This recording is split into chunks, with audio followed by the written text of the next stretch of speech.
Well, Jake, second generation wrestler like myself, we had some things in common there.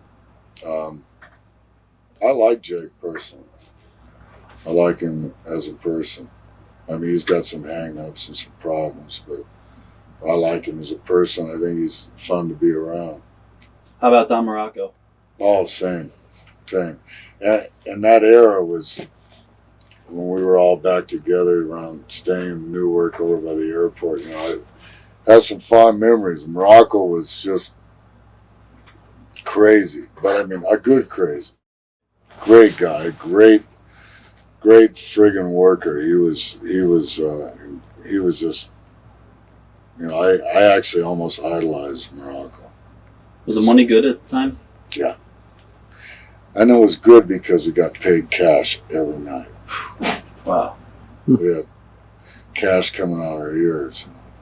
Was Vince pretty much approachable back then, or was he pretty much like he is today in his office and you have to go through people to get to him? Or? Yeah, he was real approachable. You call on the phone, you could get a hold of him. You could call him at home, you could get a hold of him. Now you got to go through all these bumpers and stooges or whatever you call them. It's like virtually impossible to get a hold of him. Was the locker room at the time pretty selfish, or was everybody working as a team? During my era there, it was like a family. Was it not a lot of politics and backstabbing like there is today? No. Also, you worked, I guess, when you teamed with Honky Tonk. How did that come about? How did you get teamed up with Honky Tonk Man?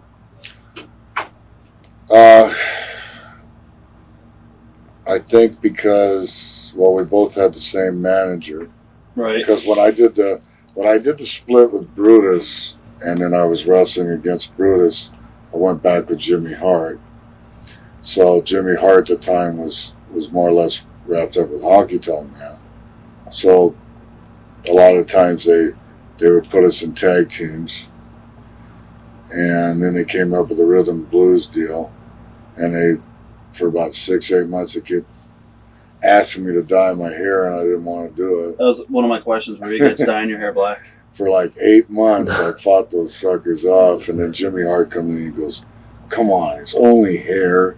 Come on, it'll do really good." And you know, Jimmy's such a little weasel anyway. He goes, "You might lose your job if you don't do it." I said, "The hell with it. Fuck it. I don't care if I lose my job." But finally, I remember it was Phoenix, Arizona, where we were doing the TV shoot, and he had the bottle of dye and everything there, and I go, "All right, go ahead and do it." So they did it. They did it, and about an hour later, I come walking out with a black hair. And Vince's, you know, where Vince got the idea was from Jesse Ventura. Because we were coming out as a tag team, and he goes, "What if Valentine dyed his hair black too? What a shock." So that was Vince's deal to draw money all the time was shock value. I said, "Yeah, it'll be shocking, all right." And it was for a while, you know, but then it wore off. But I actually really tried, you know, I went 100% with a gimmick and really tried to make it work. And in my mind and a lot of other people's minds, it was working. But we were there in that situation, and they were going to put the belts on us, and we were working with the Harts. And we were in that situation to do something with it because it was Vince's creation, and he always wanted to push what he created. But that's when he made the deal with the Road Warriors to bring him in. So as soon as he got that confirmed, he gave us the axe.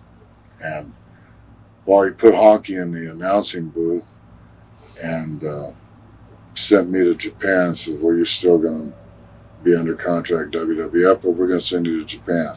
So I started going to Japan every 2 weeks doing that. What promotion was that for?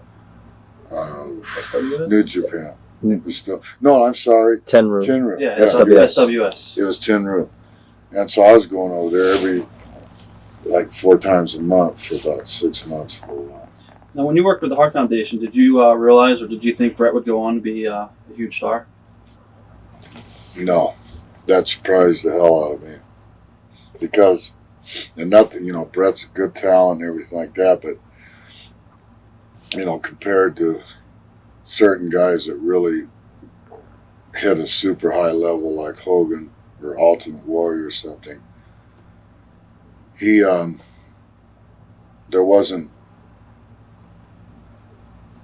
what am I trying to say? There wasn't that certain gleam or something that would make you think that he would shoot as high as he did. Because his work was great, but it was more charisma? mechanical. Yeah, that's it right there. That's the word I'm looking for. That he really didn't have the charisma to do that. I didn't think his interviews had the charisma, and his work was basically the same all the time. It surprised the hell out of me that he went as far as he did, but he did. He did great.